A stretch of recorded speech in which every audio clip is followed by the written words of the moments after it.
aula de Geografia Bíblica, a nossa aula de número 4 no Instituto Fastef, ao vivo com a Priscila, com a Jane, com o Luciano, com o Luiz Eduardo Xará e com o Leonardo Benjamin.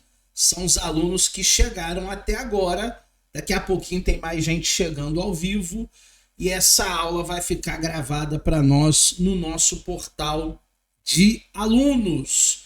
Hoje nós estamos na aula de número 4 de Geografia Bíblica e eu gosto sempre de falar o que nós estudamos na última aula. Na última aula, nós falamos sobre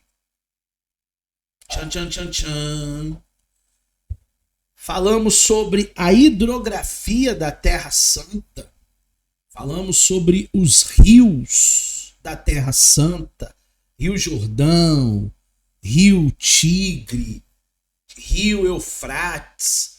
E também falamos na última aula sobre os desertos. Se você não viu a nossa última aula, por favor, pegue lá no nosso canal de aulas, no nosso grupo de alunos, a aula de número 3. Dá uma boa estudada, uma boa analisada, tanto na hidrografia, como também nos rios e nos desertos da Terra Santa.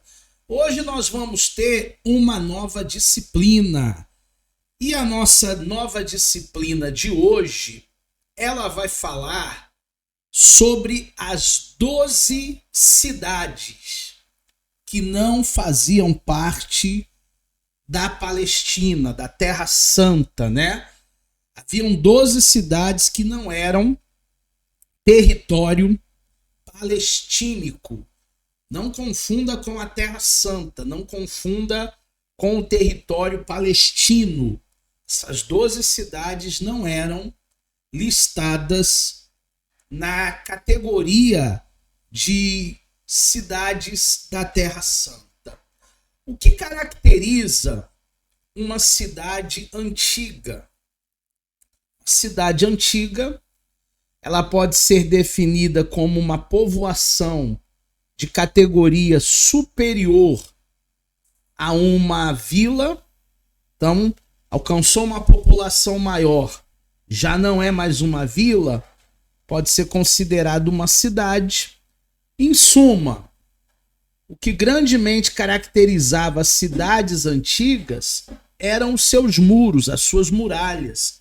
A gente lembra muito de Jericó, que tinham, muralhas duplas, com o objetivo de proteger a população contra as investidas do inimigo. Só que não era só Jericó que possuíam muralhas. A própria Jerusalém, quando foi devastada, quando foi destruída, na época que Neemias era copeiro do rei, foi necessário que Neemias voltasse junto com Esdras e outras pessoas para reconstruir primeiro os muros em Jerusalém. Então era muito comum cidades antigas da época serem cidades que eram todas cercadas por muralhas para que pudesse haver uma proteção contra os inimigos. A primeira cidade que eu quero, nesta aula, conversar com vocês é sobre Ur dos Caldeus.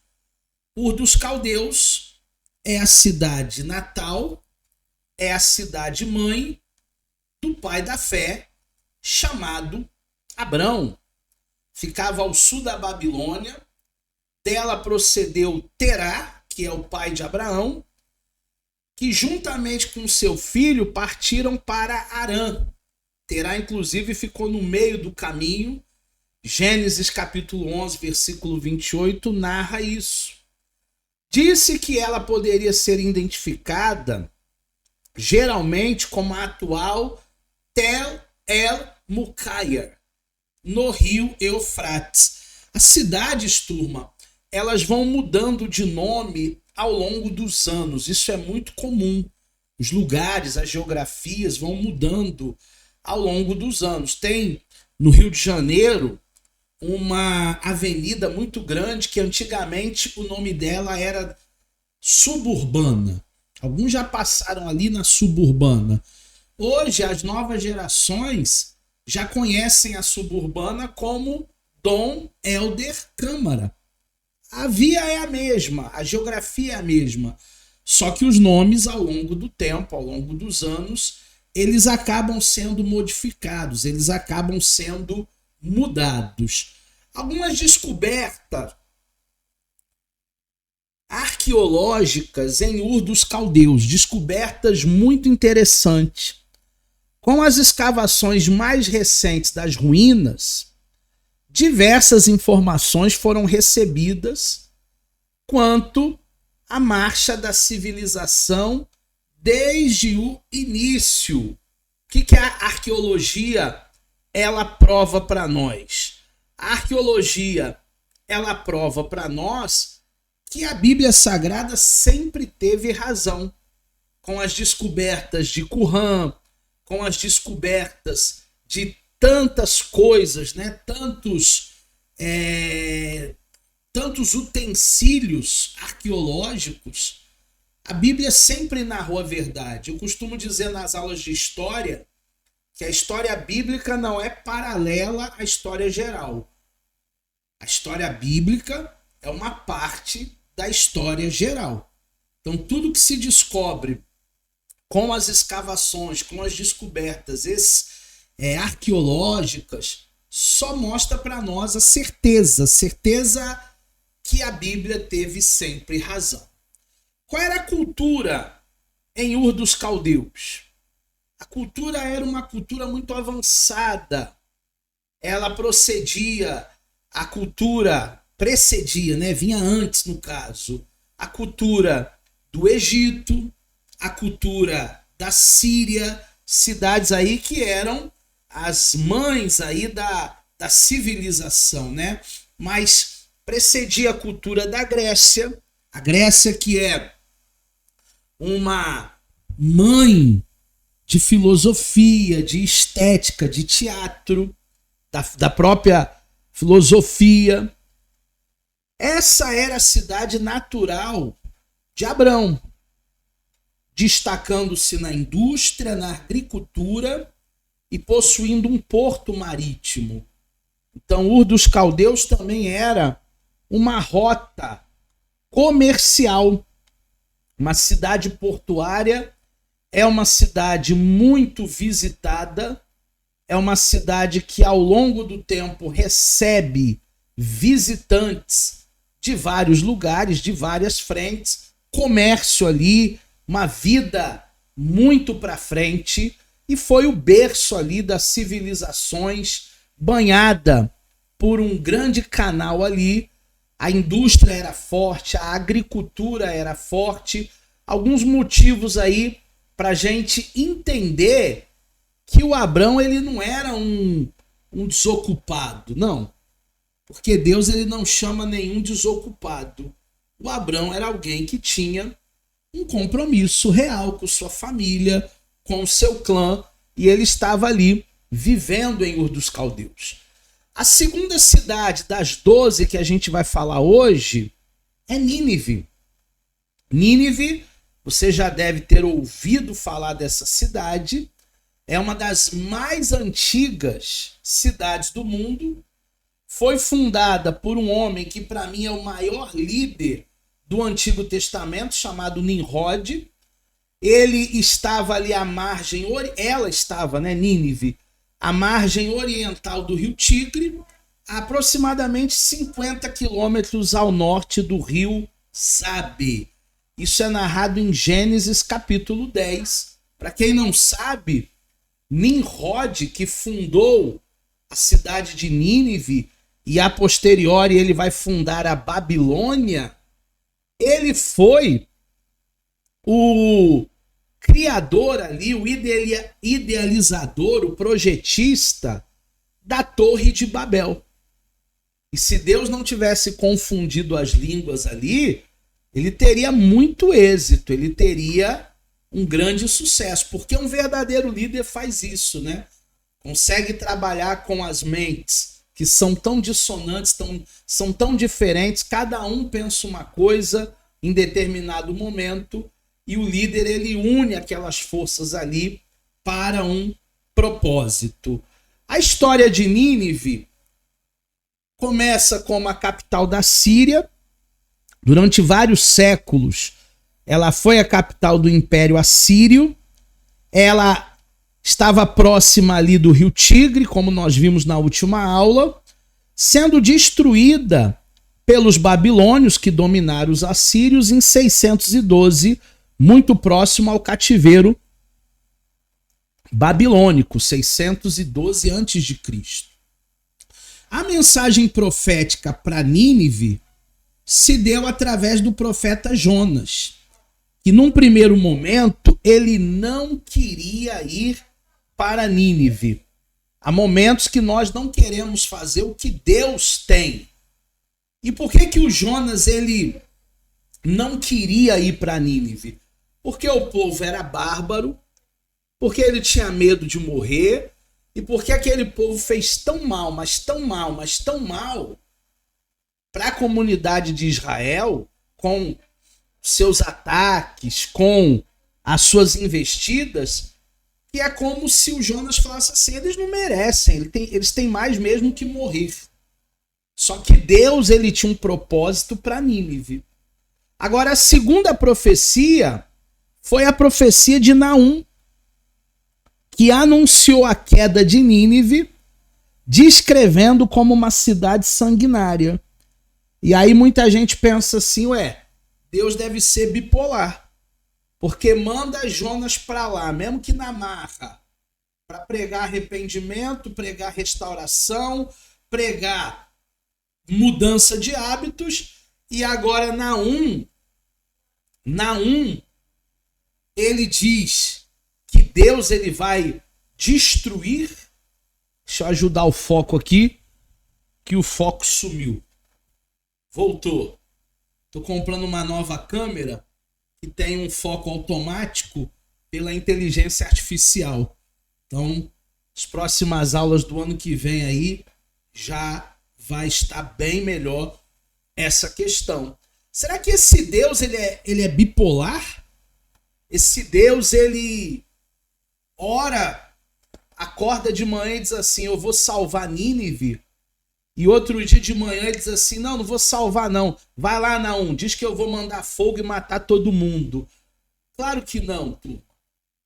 Deus deu oportunidade para esse povo e se passaram mais de 100 anos, quase 200 anos. Entre Jonas e Naum, passou quase 200 anos. E aquele povo não aproveitou a oportunidade. Por isso que o juízo chegou. Não é que Deus é bipolar ou que Deus muda de ideia toda hora. Mas se passaram muitas e muitas e muitas gerações, da geração de Jonas até a geração do profeta Naum, muita coisa aconteceu. A perversidade de Nínive chegou ao extremo porque os seus moradores praticavam os mais perversos atos. Por exemplo, eles mutilavam escravos, eles furavam olhos dos cativos, eles construíam pirâmides com cabeças de inimigos. Tá entendendo por que Jonas não queria ir para lá? Como Naum falou, sua queda veio 200 anos depois das profecias de Jonas. A profecia de Naum, ela se cumpre. Exatamente aquilo que o profeta prediz vai acontecer. Por quê, professor? Porque o que há de vir virá e não tardará. Não adianta alguém achar que pode fazer o que quiser, que não vai haver juízo, porque sempre haverá juízo, sempre haverão consequências. Por mais que alguém possa dizer assim, não vai ter consequência nenhuma, sempre haverá uma consequência. O salário do pecado é a morte. E como que foi o fim de Nínive?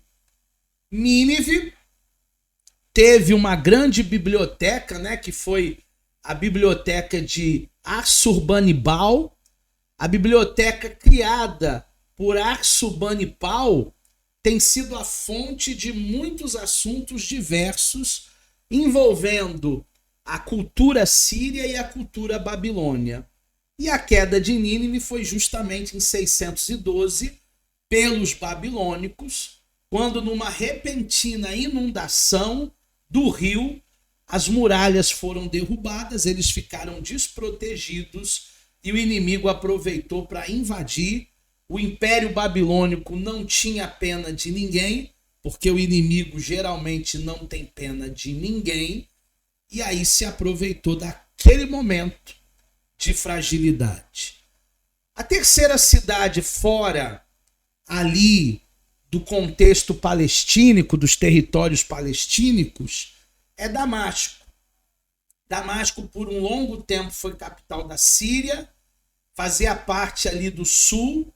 Segundo a tradição, Damasco foi fundada através de Uz, neto de Sem, estava situada em Barabt, era antigamente denominada como Abna e possuía uma vista para Jerusalém nos seus 215 quilômetros.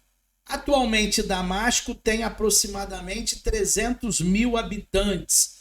É 3 vezes menor, por exemplo, que Nova Iguaçu. Nova Iguaçu está chegando a 900 mil, Damasco é 1/3. E é a mais antiga cidade do mundo, né? Quando falamos em antiguidade, quando falamos em cidades antigas, não podemos nos esquecer de Damasco. As escrituras, elas falam bastante de Damasco. A primeira menção é em Gênesis 14:15. E depois nós temos a conquista de Davi, em 1 Samuel 8:5, que foi uma conquista lá em Damasco. E ainda o chefe do exército da Síria, chamado Naamã, ele vai para Damasco procurando o profeta Eliseu, porque o profeta Eliseu tinha uma cura para ele. Uma menina que trabalhava lá para Naamã disse: poxa, quem dera o meu senhor estivesse lá na minha terra, certamente o profeta que existe lá colocaria a mão sobre ele e ele seria curado. E aí então Naamã vai com aquela expectativa, com a sua comitiva de ser muito bem recebido, tapete vermelho, pompa. E qual foi a desilusão do Naamã? O profeta nem atendeu ele. Mandou o Geazi, que era o servo, dizer: ó, vai lá no Rio Jordão, dá um tibum lá 7 vezes e a última vez você vai ser curado. Gente, o cara saiu revoltado. Que absurdo! Nem me atende, eu venho de longe com a minha comitiva, cheio de presente. Na minha terra tem rios melhores, Abana, Farfar. Mas era no Rio Jordão que Deus tinha um propósito. E aí alguém convence lá o Naamã, ele vai, mergulha 7 vezes e ali ele recebe a cura daquela doença incurável chamada lepra. Nós temos também em Damasco um grande centro comercial, uma grande importância comercial na época para essa cidade. Era a rota, né? Tanto é que o apóstolo Paulo, em Atos 9, enquanto ainda era Saulo, ele passou ali pelo caminho de Damasco, no entroncamento estratégico que havia ali, para ter acesso ao Egito, à Arábia, à Síria, à Babilônia e a Roma. Na realidade, era a rota. Esse lugar era um entroncamento, era uma rota. E ali o apóstolo Paulo teve uma visão de uma luz muito grande, ficou cego, e a voz falou para ele assim: Saulo, Saulo, por que me persegues? E aí o Saulo, a partir daquele momento, se tornou o maior apóstolo da igreja cristã, porque teve um encontro com Deus.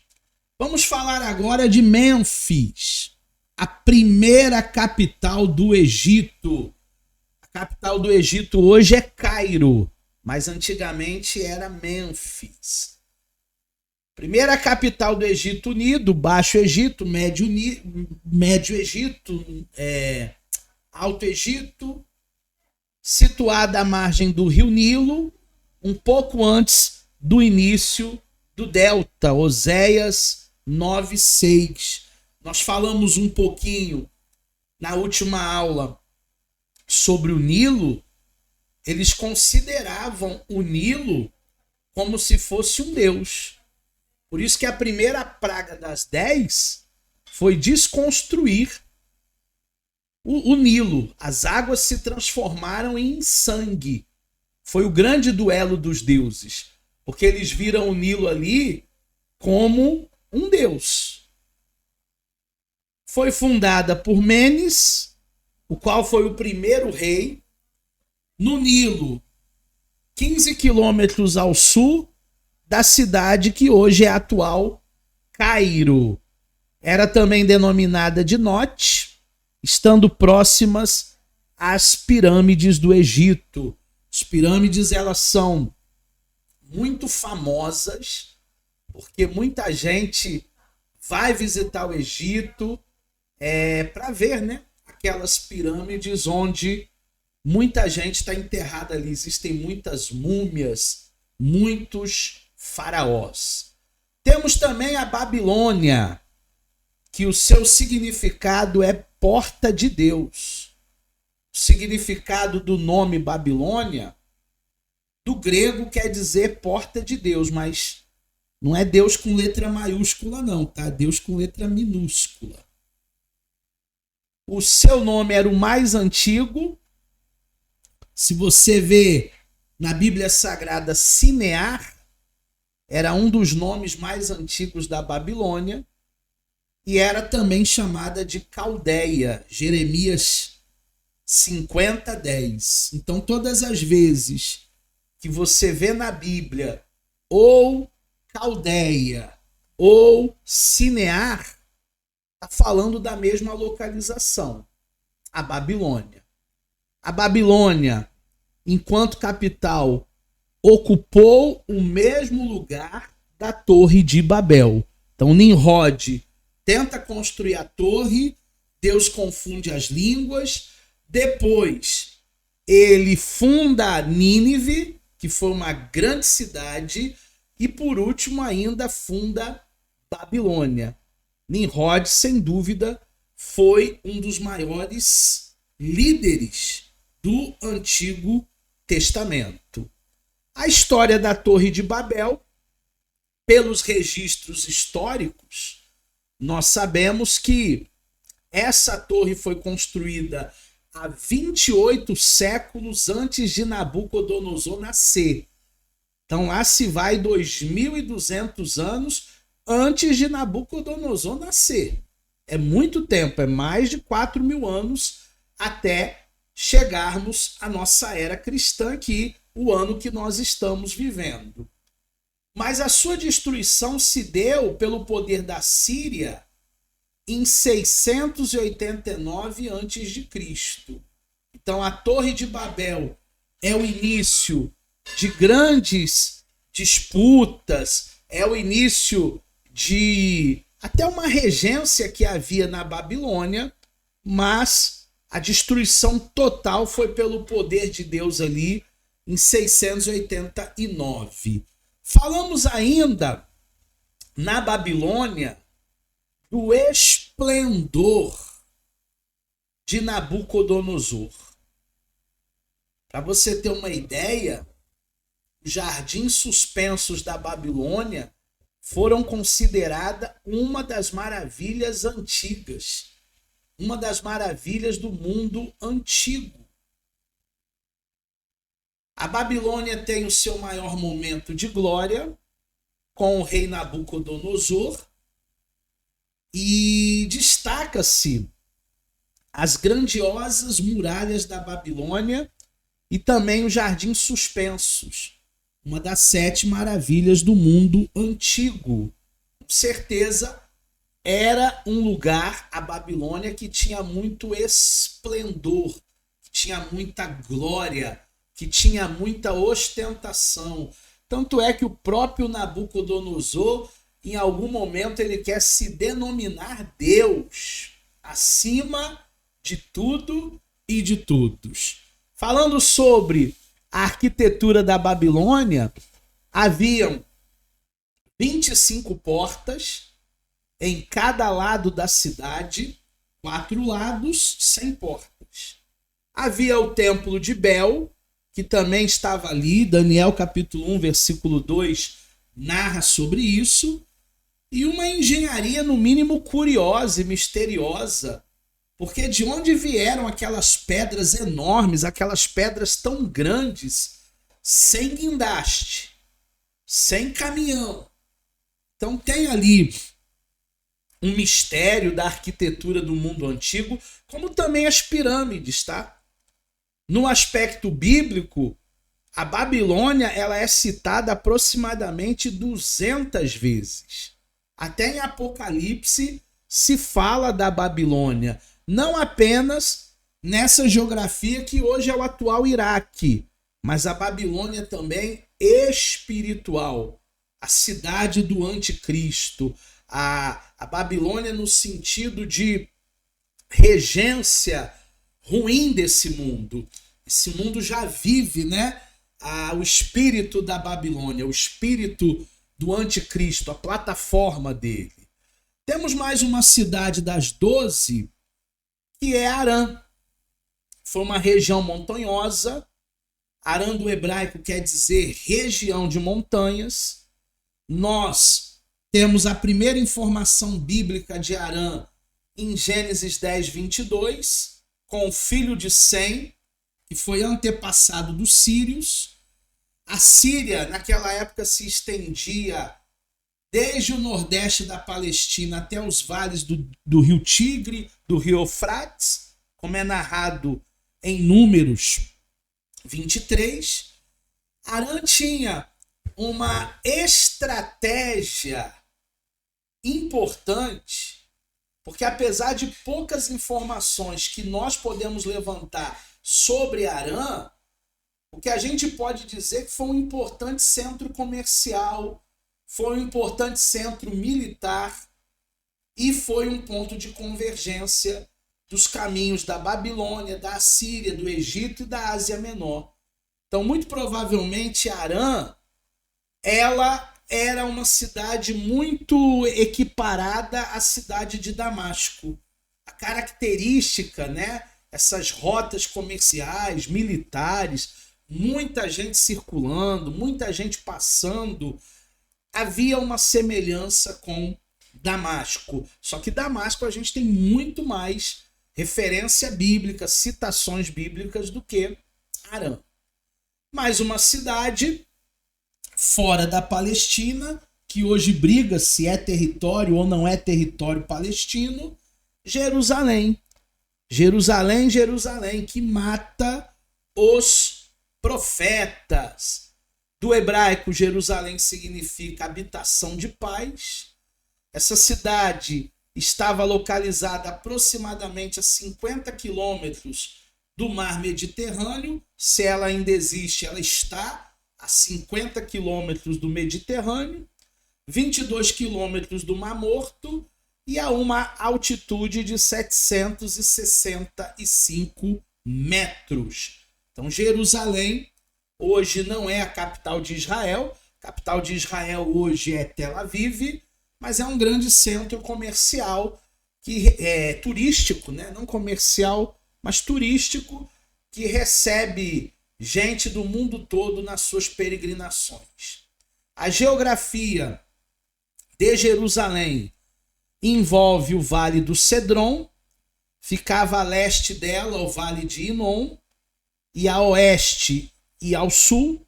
Ao leste, o Vale de Cedron. Estava ali o monte chamado Getsêmani e também o Monte das Oliveiras. Lugares que nós temos o nosso Mestre, o nosso Senhor, orando intensamente. Em alguns deles ali, ele chorou gotas de sangue, né? Ele suou gotas de sangue, tamanha a agonia que o Gólgota, o Getsêmani, lhe traria na crucificação. E Davi também tornou Jerusalém a capital do Reino Unido. Davi, ele fez ali, enquanto o reino estava unido, algo muito interessante. Nós temos em Jerusalém a construção do templo. Salomão, ele foi o responsável por essa construção. Davi queria, mas Davi não pôde, porque Davi matou muita gente. Nós também temos a capital do sul. Quando o reino foi dividido, Jerusalém ficou com as tribos do sul, foi a capital. Samaria ficou com o reino do norte. E a destruição de Jerusalém se deu em 587, quando destruíram o templo, quando destruíram a cidade, tacaram fogo, levaram Daniel cativo, Jeremias ficou ali na cidade destruída. Tudo isso fruto de uma ganância, de uma ostentação, de algo que não é bom para o ser humano. Tudo isso motivado pelas intenções de Nabucodonosor. Logo depois para mim, para você, mas para eles foi uma vida. 70 anos depois veio a reconstrução do templo. Zorobabel, Neemias e Esdras. Zorobabel, o governador, Neemias, o copeiro, Esdras, o copista, o escriba, o profeta, trabalharam fortemente para reconstruir as muralhas, um tempo recorde, né? 52 dias, e posteriormente eles incentivaram o povo a reconstruir o templo, que vai ser reconstruído depois em Herodes, aproximadamente lá já no Império Romano, já não é mais Império Babilônico. Jesus já estava até vivendo ali entre eles, mas novamente vai ser destruído pelo general Tito a cidade de Jerusalém, o templo de Jerusalém, no ano 70 depois de Cristo, 30 anos, 40 anos no máximo depois da crucificação. Quando o terceiro templo começar a ser erguido, porque hoje o que nós temos? Hoje nós temos só o Muro da Lamentação. O que sobrou do templo de Herodes é só os muros da Lamentação. Mas quando o terceiro templo começar a ser construído, nós já temos um indicativo de que Jesus está voltando, Jesus está às portas. Então, estejamos ligados com Deus aí, estudemos escatologia, que vai ser um dos próximos módulos aí que a turma vai estudar junto. Estejamos ligados com o Espírito Santo, porque as coisas estão acontecendo muito rápido mesmo. Haviam muitos nomes em Jerusalém, muitos sinônimos para essa cidade. O primeiro foi Jebus, que foi um nome primitivo da cidade de Jerusalém. O segundo foi Salém. Quando ouvimos falar o rei de Salém, é o rei de Jerusalém, é a mesma geografia. Temos também um termo que é a cidade de Davi. Lá em 1 Reis, a cidade de Davi não é outra a não ser Jerusalém. Sião, narrado em 1 Reis, capítulo 8, versículo 1. Cidade de Judá. Segundo Crônicas 25, 28, também é mais um dos muitos nomes de Jerusalém. Temos Cidade de Deus, que não é aí na zona oeste do Rio, tá? Não é a CDD, não. É a Cidade de Deus lá de Jerusalém. E a Cidade do Grande Rei. Todas elas são referências para nós da cidade de Jerusalém e dos muitos nomes que Jerusalém acaba recebendo aí, muitos nomes, alguns dados por Davi, outros dados por autores bíblicos, mas que nos dão uma amplitude dessa geografia. Vamos falar de mais uma cidade, essa talvez não tão famosa como Jerusalém, mas tem sua importância, que é a cidade de Tiro, uma cidade litorânea, vizinha de Sidom. Foi fundada pelos sidônios, por isso Tiro era célebre por ser comércio, era a rota de navios, de embarcações. Foi um antigo porto marítimo da antiga Fenícia, no Mediterrâneo, entre Beirute e o Monte Carmelo. Então a geografia de Tiro é aquela geografia que é uma tensão até hoje, tá? Até hoje tem uma tensão muito grande ali na região de Beirute. Tiro e o templo, temos uma aliança com o Irão, que foi rei de Tiro, e que era aliado do rei Davi, do rei Salomão, em 2 Samuel 5:11. E também dali de Tiro foram levados materiais para o templo. Eles estavam construindo o templo de Salomão, levavam ali muitas pedras, levavam ali muita madeira, levavam ali muita coisa para confeccionar o templo de Salomão. Cristo e Paulo passaram por Tiro, sabia? Cristo pregou a palavra em Tiro em Marcos 7, 24, 30. Nós temos esse episódio. E o apóstolo Paulo também, nas suas viagens missionárias, ele foi para Tiro. Atos 21, 3 vai dizer: indo já à vista de Chipre, deixando à esquerda, navegamos para a Síria e chegamos a Tiro, porque o navio havia de ser descarregado por ali. Então, querendo ou não, ele atracou em Tiro para que houvesse ali o descarregamento do navio aonde Paulo estava sendo conduzido. Quais foram as conquistas em Tiro? Nabucodonosor II tomou a cidade aproximadamente com um cerco que fez de 13 anos. Alexandre o Grande, tempos depois, dominou em 332. As cruzadas ou cruzados, já no século XII, em 1123. 1123. E os maometanos, já no século XIII, em 1291.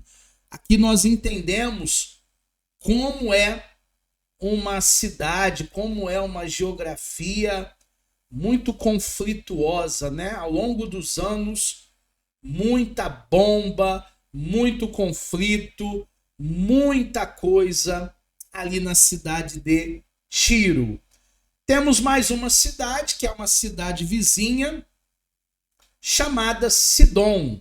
Em algumas partes da Bíblia nós temos a referência Tiro e Sidom, porque eram cidades vizinhas.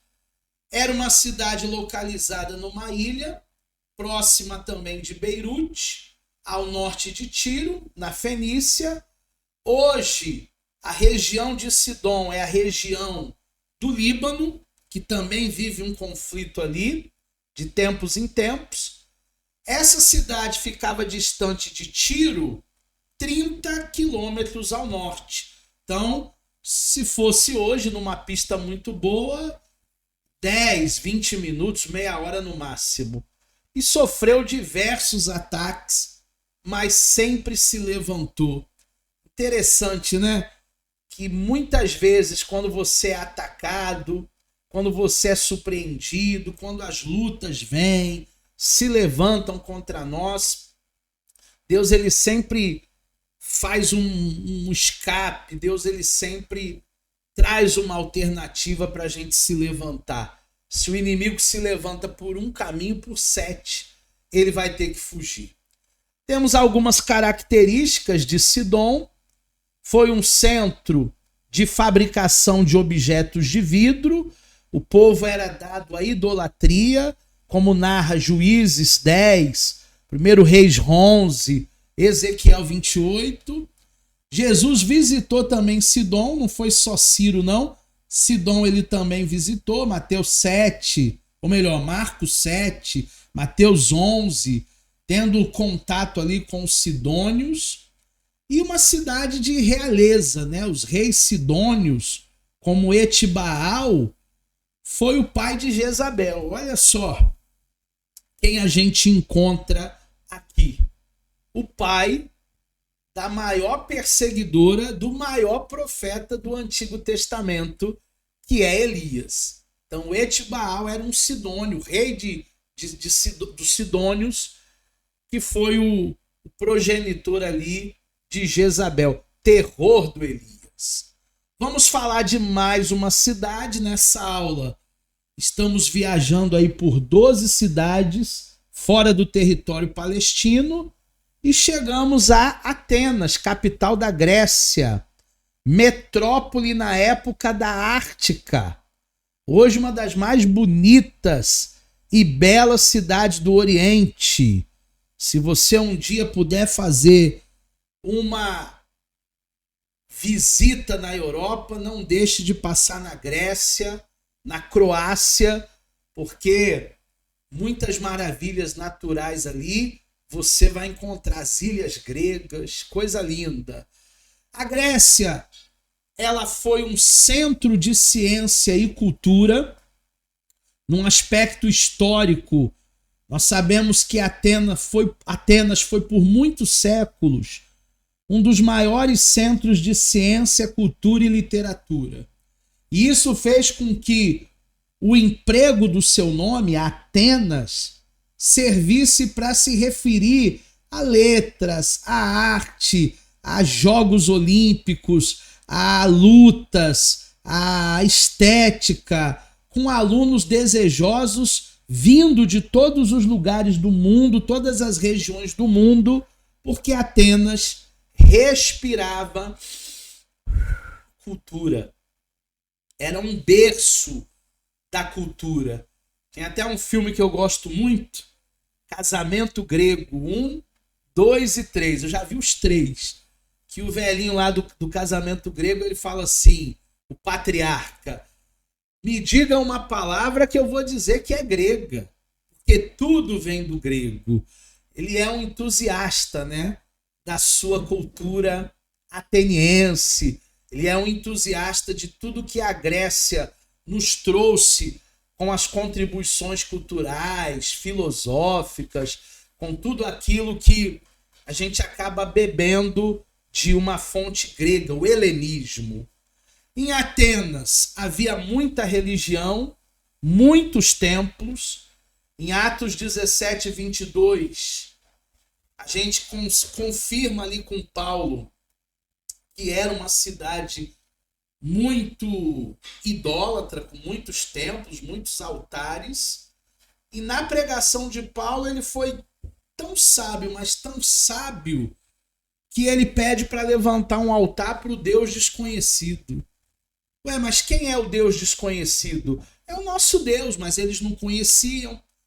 Paulo precisava de uma estratégia de evangelismo e eles, na sua idolatria, acabaram levantando lá um altar para um Deus chamado desconhecido.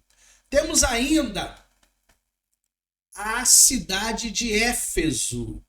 Éfeso também fez parte da rota das cidades aonde Paulo visitou e fundou a igreja.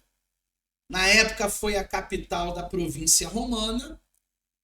Ela ficava entre a Antioquia da Síria e a Alexandria do Egito. Foi uma das 3 maiores cidades do litoral leste do mar Mediterrâneo. Então Éfeso não foi uma cidadezinha pequena. Haviam muitas grandezas. Primeiro, porque havia um grande centro comercial. Segundo, porque havia idolatria no templo da Diana, que levou aproximadamente 220 anos para ser construído, mais de 2 séculos. Foi também considerado, assim como o Jardim Suspenso da Babilônia, uma das 7 maravilhas do mundo antigo, o Templo de Diana. E a obra que Paulo fez ali, né? Ele ficou no mínimo 2 anos e 3 meses ali e teve grande sucesso na evangelização. Existe uma carta na Bíblia que é uma carta aos Efésios. Então, com certeza, temos aí uma grande contribuição para essa igreja, para esse povo de Éfeso. Mais uma cidade das 12, Roma, capital do Império Romano na época. Do latim quer dizer força. Fundada em 753 a.C. Ficava a 25 quilômetros da foz do rio Tigre. Atualmente está construída numa planície ao norte dos 7 montes. Roma é a capital da Itália atualmente, e dentro de Roma existe um outro estado religioso chamado Vaticano. Uma vez eu conversei com um aluno meu que foi lá para o Vaticano e eu perguntei para ele, né? O que você viu lá? E aí ele disse: eu nunca vi em nenhum dos países que eu visitei tanta riqueza, tanto ouro, tanta ostentação como eu vi no Vaticano. Então faz parte aí da região de Roma. Roma, lenda e realidade. Foi uma cidade lendária, se deu de um modo lendário, é uma capital moderna hoje da Itália. E o Coliseu, que eu trouxe uma foto para vocês, que também só tem ruínas, não funciona mais, foi um grande anfiteatro aonde se matava cristão. 80 mil pessoas iam querendo ver sangue. Ah, professor, mas aquele povo era terrível, né? Bárbaro. Mas também hoje não tem gente que adora ver sangue? Alguém cai aí do viaduto, eles vão lá ver. Alguém é assassinado na linha do trem, eles correm lá. Tem gente que adora esse negócio. Tem gente que adora tragédia. Naquela época era pão e circo. Naquela hora era o Coliseu que matavam os cristãos. Foi uma época de muita perseguição cristã por causa do Império Romano. As catacumbas ficaram famosas, que eram galerias subterrâneas onde os cristãos se refugiavam para adorar a Deus. Foi em Roma que o apóstolo Paulo foi preso e escreveu as cartas da prisão, Efésios, Filipenses, Colossenses e até Filemão, falando do soldado fujão. Roma até hoje tem uma população maciça, tá? Milhares e milhares e milhares de pessoas visitam Roma. Hoje chega a 1.200.000 habitantes. Roma foi uma grande cidade, ainda é, com muita gente na época de Jesus pobre e escravo, né? Porque a escravidão e a pobreza a gente sempre vai ter.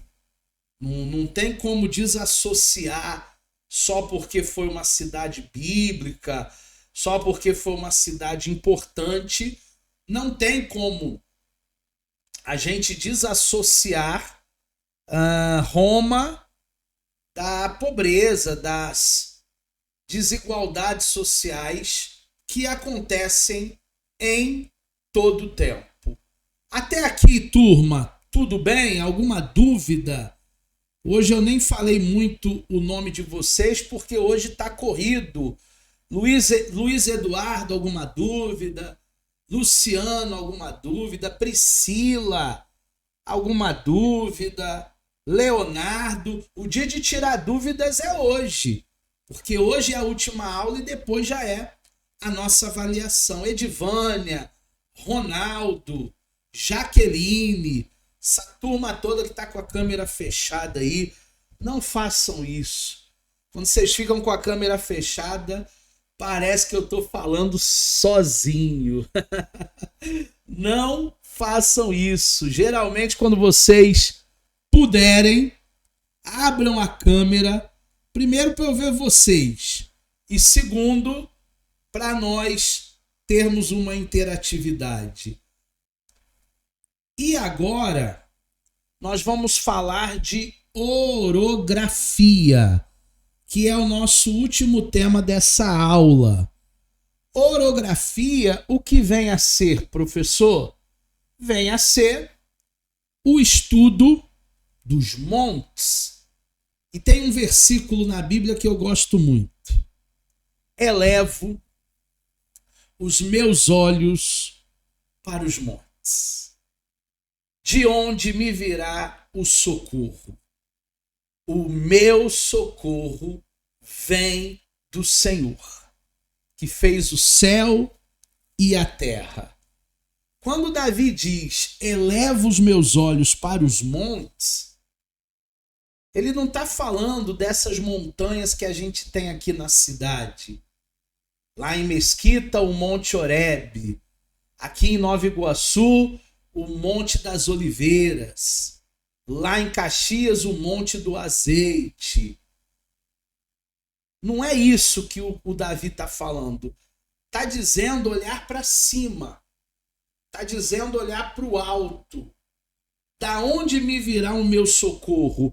O meu socorro vem de Deus, que fez os céus e a terra. Porque às vezes a gente está tão apegado às coisas do mundo, da terra, naturais, que a gente não consegue olhar para cima e ter uma perspectiva de que Deus ele pode fazer muito mais além daquilo que pedimos ou pensamos. O primeiro monte que eu quero trazer nessa aula é o monte chamado Ararat. Foi o monte onde a arca de Noé repousou depois de 40 dias e 40 noites chovendo de maneira ininterrupta.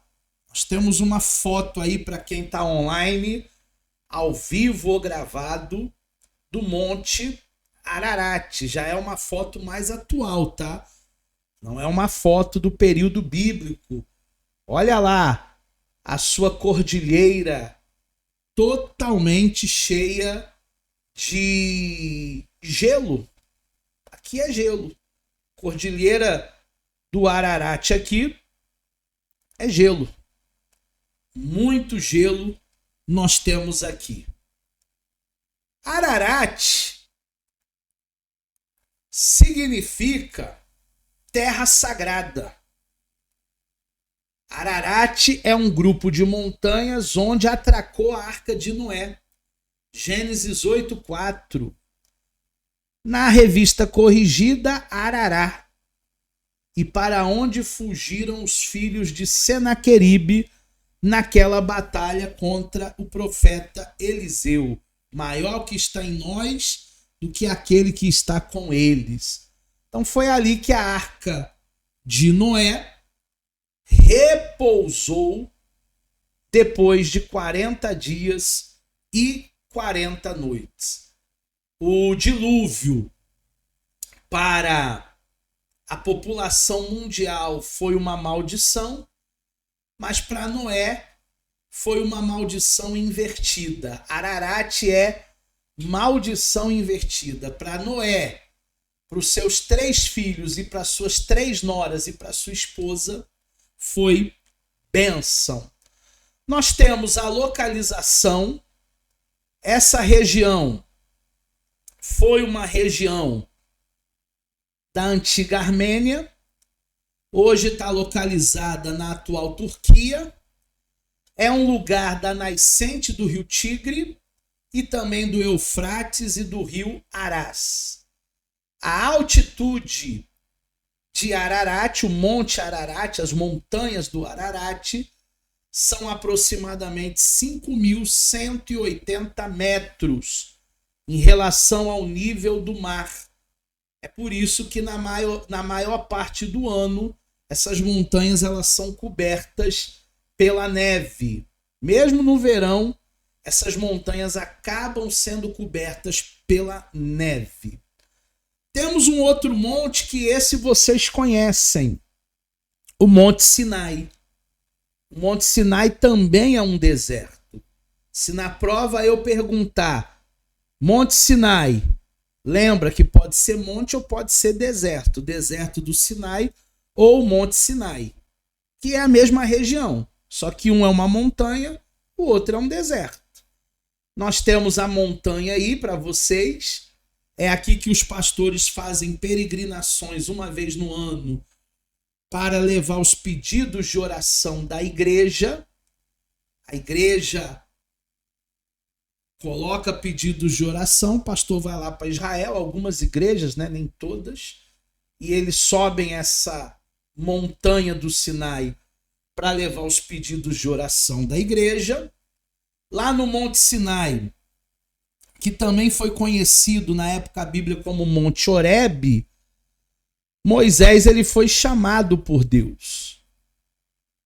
Esse Monte Horebe está ali entre o Golfo de Suez e Arabá. E foi ali que Moisés recebe o Decálogo, os 10 mandamentos. Agora, como eu disse, também é um deserto. Êxodo 19:1. Foi ali que o povo de Deus passou anos da vida nessa península montanhosa da Arábia, localizada entre Acabá e o Golfo de Suez, que aí já é no pé da montanha, né? Já não é lá no monte, já é embaixo. É o deserto do Sinai. O deserto também é marcado na Bíblia, porque foi ali que Deus aparece para Moisés, no meio de uma sarça ardente, divine fire, fogo divino, que não se consumia, não tinha combustão. Os israelitas ficaram acampados ali mais ou menos um ano em frente ao Sinai, e aonde eles foram levantados ali um censo de congregação. Já começa ali a revelação do tabernáculo, da organização, em Números, capítulo 1, versículo 1. Então, se você vê em alguma parte a palavra Monte Horebe, é a mesma geografia, é o mesmo lugar, é o Monte Sinai. Temos ainda um outro monte, que é o Monte Líbano. O Monte Líbano também é um monte bíblico que nós queremos falar nessa aula. Tem foto, professor? Tem. Sempre pesquiso para vocês as fotos. Eu vou montar os slides para vocês, vou colocar lá na QIFI ou na Cacto. Você baixa lá, vai pagar só uma taxazinha muito pequena e vai ter todos os slides que eu usei em todas as aulas e todos esses infográficos e todas essas figuras que a gente acaba trazendo aqui para a aula. Nós temos a região desse Monte Líbano, que é formada por duas cordilheiras de montanhas de aproximadamente 160 quilômetros de extensão. Não é pouca coisa não, hein? É do Rio de Janeiro até Resende, conhecida por montes Líbano e Antilíbano, localizada ao longo da costa da Síria, correndo de nordeste ao sudeste, de um ponto a outro. O grande vale entre as duas cordilheiras é chamado Vale do Líbano. Tá vendo esse vale que tem aí na figura? É o Vale do Líbano, porque está entre o Monte Líbano e o Monte Antilíbano. Nós temos também os picos nevados. Os picos nevados dessas duas montanhas. Alguns desses picos chegam a uma altura de 3.000 metros, 3 quilômetros para cima, Jeremias 18. O Monte Hermon tem aproximadamente 2.818 metros e está na extremidade do Antilíbano, onde corria a fronteira norte da Palestina. Então nós temos esses picos elevados aí com muita neve, muito frio nas montanhas do Líbano. Sabe aqueles cedros do Líbano que eles traziam para a construção do templo? Eles buscavam aqui nessa região. Nos montes do Líbano, os cedros, a melhor madeira para construção, eles extraíram daqui.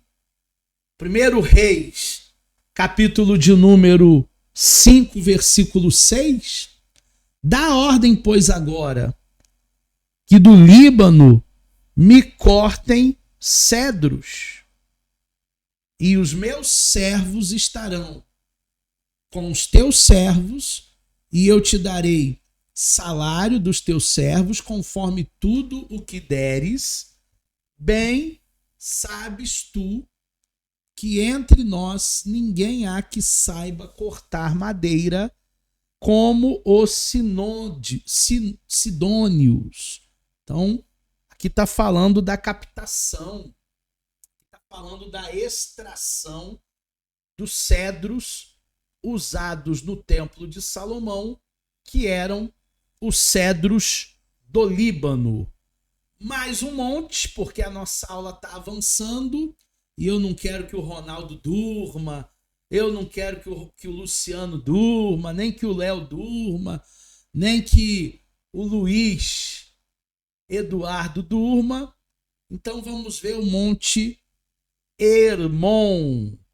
Monte Hermon também é mais um dos montes bíblicos que a gente pode aprender aqui. Tem figura? Tem. Olha a geleira do Monte Hermon. E sabe, no verão, quando essas geleiras elas derretem, sabe para onde elas desaguam? Nós vimos isso na aula passada, hein? Elas desaguam lá no Rio Jordão. Por isso que existem as cheias do Jordão. Porque essas geleiras aqui acabam sendo derretidas e nesse derramar de águas, o Rio Jordão acaba tendo muitas cheias. É considerado o Monte Hermon uma montanha sagrada. Esse nome vem do hebraico. Hermon é um majestoso monte localizado no extremo norte de Israel. Fica pertinho de Cesaré de Filipe e ao término do sul da cordilheira do Antilíbano, na fronteira norte da Palestina. Deuteronômio 3 fala sobre isso, Josué 12 fala sobre isso, ao lado do Planalto de Baçã. Então, muito legal essa geografia dessa montanha sagrada, desse monte sagrado. Aqui, Hermon foi chamado também de Monte Senir pelos amorreus. Também sua altitude é parecida com o Líbano e o Antilíbano, 3.000 metros de altitude, fica sempre coberto de neve e tem a transfiguração, aonde Jesus aparece provavelmente ali com o corpo glorificado. Do Hermon, nós temos uma vista de 3.000 metros acima do mar. O Monte Hermon está sempre coberto de neve, com exceção na época de verão, que o sol fica queimando as geleiras. E lá do Mar da Galileia é possível contemplar o reflexo do cume desse monte aí, tão branquinho, tão bonito, tão excelente, que é o Monte Hermon. Foi ali a transfiguração. Esse Jesus aí tá meio católico, né? Mas eu gosto mais do Jesus do The Chosen. Então, eu não consegui a figura, botei esse Jesus aí mesmo. Hermon era denominado ainda um monte chamado Baal Hermon. Esse monte sempre aparece nas poesias hebraicas, de cantares, de salmos, de crônicas. E é possível que seja o alto do monte da crucificação em Mateus, capítulo de número 17. Então ali a Bíblia não fala exatamente que foi Hermon, mas é muito possível que seja. O Luciano vai ter que sair, vai ter que trabalhar, mas depois ele assiste lá, finalzinho da aula gravada, pega no grupo as informações da prova e também pega no grupo as informações dos slides das aulas gravadas. Bom trabalho, meu amigo. Deus abençoe você. E o último monte é o Monte Seir. O Monte Seir é o nosso último monte, já chegando ao finalzinho da nossa aula de hoje. Tem aí uma representação do Monte Seir. Essa é uma imagem mais atual, ela não está muito bem definida não, mas é a figura aí do Monte Seir que nós temos. A melhor que eu consegui foi essa. É uma região dos Edomitas. Quem são os Edomitas? Os filhos de Esaú. Lembra quando Esaú brigou com Jacó? Ele fundou um povo chamado Edomita. Essa região de Seir, ela é oriunda de um nome hebraico que quer dizer áspero ou cabeludo. Qual foi a estratégia para enganar Rebeca? Que Rebeca tramou, na verdade, para enganar Jacó, que já estava idoso, Isaac, que já estava idoso, para Jacó receber a bênção da primogenitura. Ele botou pelos, porque Esaú era peludo. E ali ele conseguiu enganar o próprio pai. É uma região montanhosa de Edom. Foi Deus quem deu Seir para Saul, depois daquela guerra, daquela briga, que foi rival das tribos de Jacó. Aí depois de anos eles se acertaram, eles se reataram. Mas teve uma briga ali durante muito tempo. A localização do monte Seir leva o mesmo nome. A Bíblia diz em Gênesis 14:6 que os horreus no monte Seir até El-Parã estavam junto ao deserto. Nós temos ainda Josué 15:10.